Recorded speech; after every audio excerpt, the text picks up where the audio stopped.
था जिस दिन शंकर और पार्वती के मिलन का दिवस हो, और केवल एक माता पार्वती के अकेले मिलन का नहीं, 64 योगनियां तक भगवान शंकर से मिलने के लिए आती है।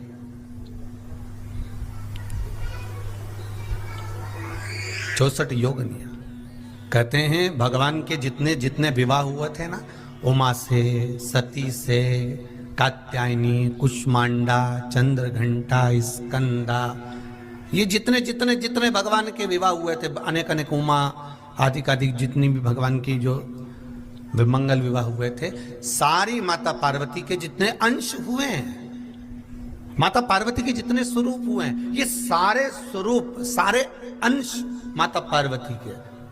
ये सोमवार की अष्टमी के दिन भगवान शंकर के मंदिर में आकर शिव जी के सम्मुख में बैठकर उस जलाधारी के नजदीक में, जहां शंकर जी का शिवलिंग होता है, उस जलाधारी के पास में उस दिन केवल पार्वती जी का हस्त कमल नहीं होता, स्वयं मां जगत जननी अपने कामन रूप में 64 योगनियां और शक्तियां सारी की सारी आकर उस जलाधारी के पास में विराजमान हो जाती हैं, और शंकर जी पे जो जल चढ़ता है वो देवियां ग्रहण कर कर शिव को अपना आनंद सुख प्रदान करती हैं। इसलिए कहते सोमवार की अष्टमी का महत्व बड़ा है, बहुत प्रबल।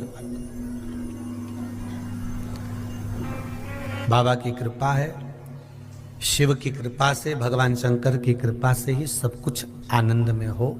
और हम तो कहेंगे एक लोटा पानी चढ़ाने से पीछे मत हटना। सोमवार की अष्टमी के दिन शंकर के मंदिर जरूर जाना, बेलपत्र जरूर चढ़ाना, बाबा से विनय जरूर करना, निवेदन करना, बाबा को पूजन करना, घी का दीप लगाना और बाबा से विनय करना, बाबा मेरी ये मनोकामना है, मैं तो आपके चरणों में समर्पित करने के लिए आई, मेरी ये विनती को स्वीकार कर लो।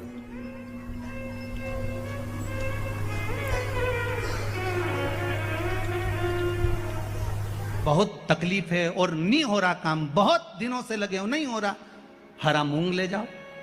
मूंग के दाने तो रहते हैं घर में, केवल 31 मूंग के दाने लेकर जाइए, 31 चावल के दाने लेकर जाइए और 31 ही बेलपत्र लेकर जाइए।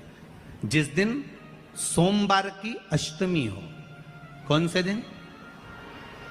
सोमवार की अष्टमी हो, उस दिन शंकर जी के मंदिर में जाओ, 3 चीज लेकर जाओ, मूंग के दाने, चावल, बेलपत्र। चावल जो 31 लेकर गए हो, अपनी कामना कर कर शंकर जी की देहली पर रख दो, चौखट पर, कहीं पर भी एकांत में उसको रख दिया गया। मूंग के जो दाने लेकर गए हो 31, वो नंदी के पास में, जो नंदी का पांव ऊंचा रहता है उस पांव के पास रख दीजिए। और जो 31 बेलपत्र लेकर गए हो, वो 31 बेलपत्र अशोक सुंदरी वाली जो जगह है, आपको पहले बताया है कथा में, अशोक सुंदरी जी का स्थान,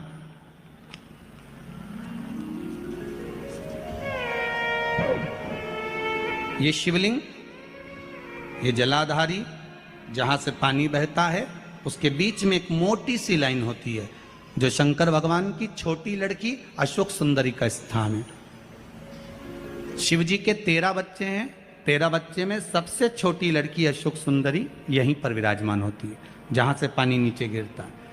प्रत्येक शिवलिंग के सामने एक मोटी सी लाइन होगी, उस मोटी सी जो लाइन है अशोक सुंदरी, वहां पर जो 31 बेलपत्र लेकर गए हो, अपनी कामना कर कर पीला चंदन, लाल चंदन लगाकर उस पर समर्पित करते जाओ। उसकी डंडी जहां से पानी बहता है उस ओर होना चाहिए।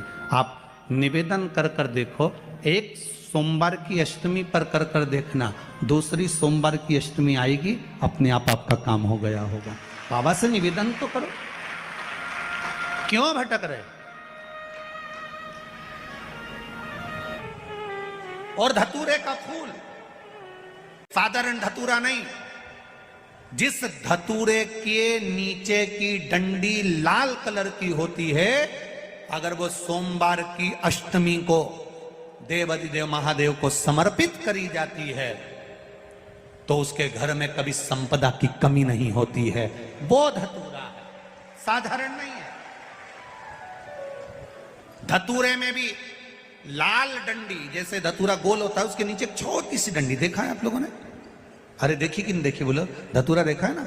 धतूरे के अंदर एक नीचे छोटी सी डंडी होती है, जब तोड़ोगे तो वो डंडी का कलर अगर लाल है वो डंडी का कलर अगर लाल है, और कभी हम तो कहेंगे जैसे बड़ी बीमारी जिसको हो जाती है, लीवर, किडनी, कैंसर आदि का आदि बड़ी बीमारियों से जो जूझ रहा होता है, प्रयास करो, प्रयास महामृत्युंजय का जाप कर कर, महामृत्युंजय का स्मरण कर कर, एक लाल डंडी का धतूरा प्रयास करना, एक धतूरा मिल जाए या 5 धतूरे मिल जाए किसी भी एकांतेश्वर महादेव पर, जो शिव मंदिर एकांत में हो, जहाँ कोई जाता आता नहीं हो। वैसे तो अब बहुत मुश्किल है कि ऐसा मंदिर मिल जाए जहाँ कोई जाता आता नहीं हो, पहले की बात दूसरी है, अब बात दूसरी है। फिर भी कहीं आप रोड पे से निकल रहे हो, एकांतेश्वर महादेव अगर आपका दिख जाए, बहुत बीमारियों से ग्रसित हो, तो भी महामृत्युंजय जाप का स्मरण कर कर या किसी विद्वत ब्राह्मण जन से महामृत्युंजय मंत्र का जाप कराकर, या भगवान शिव के मंत्र का जाप स्वयं कर कर, वो भी ना बने तो पंचाक्षर मंत्र नमः शिवाय, षडाक्षर मंत्र ओम नमः शिवाय, या श्री शिवाय नमस्तुभ्यम जप कर वो लाल डंडी का धतूरा 5 एकांतेश्वर महादेव को आप समर्पित कर सकते हो। रोग थम जाएगा, जो दवाई खाओगे वो शरीर को लगना प्रारंभ हो जाएगी और आप स्वस्थ होना प्रारंभ हो जाएंगे। अगर बड़ा रोग,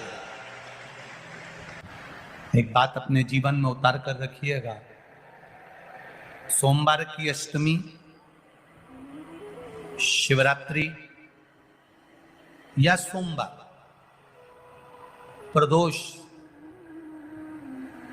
बन सके तुम्हारे पास में शिवालय हो या बेलपत्री का वृक्ष हो, वहां दीप दान अवश्य करना चाहिए। अब एक बात का स्मरण आपको रहे थोड़ा सा, अगर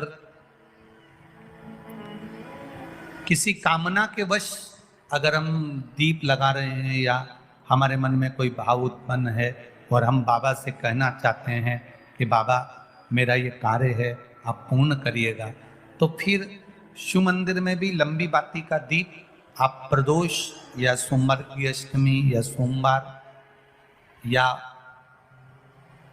आप शिवरात्रि को बाबा से निवेदन कर कर लगा सकते। हाँ, विशेष जब कोई एक बहुत बड़ी बात हो और आपके कार्य में कहीं अटकल हो रही हो, तो एक ही दीप में 2 बातें, शिव और शक्ति, लंबी बाती बनाई, शिव और शक्ति के नाम से 2 बाती एक साथ एक दीप में भी लगा सकते। पर कब? जब विशेष कोई आपका कार्य हो और वो अटक रहा हो, विशेष कोई कार्य, और आप बाबा से प्रार्थना कर रहे हो, तो 2 बाती का भी प्रयोग आप कर सकते हो।